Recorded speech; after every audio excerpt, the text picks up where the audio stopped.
One season wonder. அதாவது ஒரு season மட்டும் பெர்ஃபார்ம் பண்ணிட்டு மத்த சீசன்லாம் எங்க இருப்பாங்கன்னே தெரியும். ஆள் அட்ரஸே இல்லாம காணாம போயிடுவாங்க. பெர்ஃபார்மன்ஸே இல்லாம. ஃபர்ஸ்ட் 2 பிளேயர்ஸ் நம்ம சிஎஸ்கே பத்தி பார்த்தோம். அப்புறம் வந்து தோனி ரிலேட்டட் இவன் ஒண்ணு சொன்னான். ஆனா இந்த பிளேயருமே வந்து சிஎஸ்கே பிளேயர் தான். 2008ல சிஎஸ்கே ஆடின ஒரு பிளேயர்.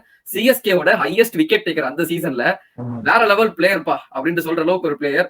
எம்எஸ் தோனி கேள்விப்பட்டிருப்பீங்க. இவர் வந்து மன்பிரீத் சிங் கோனி அப்படின்ட்டு நிறைய பேர் தெரிஞ்சிருக்கும். நீங்க வந்து முன்னாடி கிரிக்கெட் பாக்குறீங்கன்னா மன்பிரீத் கோனி அப்படின்ட்டு வந்து ஒருத்தர் ஆடி இருப்பாரு. அவர் 17 விக்கெட் 2008ல எடுக்கிறாரு. பயங்கரமான பர்ஃபார்மன்ஸ் அதெல்லாம் பார்த்து இந்தியா டீம்லயே அவர் வந்து எடுக்கிறாங்க. ஐயோ சூப்பர் அவர் ஆக்சுவலி ஓவர் டவுன் தி ஆர்டர்ல ஹிட்டிங்கும் பண்ணாரு. சரிங்களா, சிக்ஸஸ்லாம் அடிப்பாரு. பயங்கரமான ஒரு எக்ஸ்ப்ளோசிவான பேட்டர்ன்றப்போ எடுக்கிறாங்க. அவ்வளவுதான் எடுத்ததோட சரி. 2009 வந்து ஆளையே காணோம். 10 விக்கெட் கூட எடுக்கல. ஐ திங்க் 8 விக்கெட் கூட எடுக்கல நினைக்கிறேன். ரொம்பவே வந்து ஒரு போரான சீசன். பேட்டிங்லயும் வந்து போவாரு.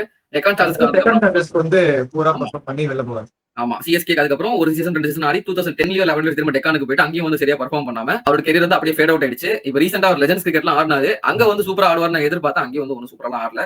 அங்கேயும் வந்து அந்த ஃபார்ம் கண்டினியூ பண்ணிட்டு. ஆமா, அந்த ஒன் சீசன் ஒண்டருக்கு ஒரு டாக் வந்து மன்பிரீத் கோனி வந்து பயங்கரமா செட் பண்ணி வச்சுட்டு போயிட்டாருங்க.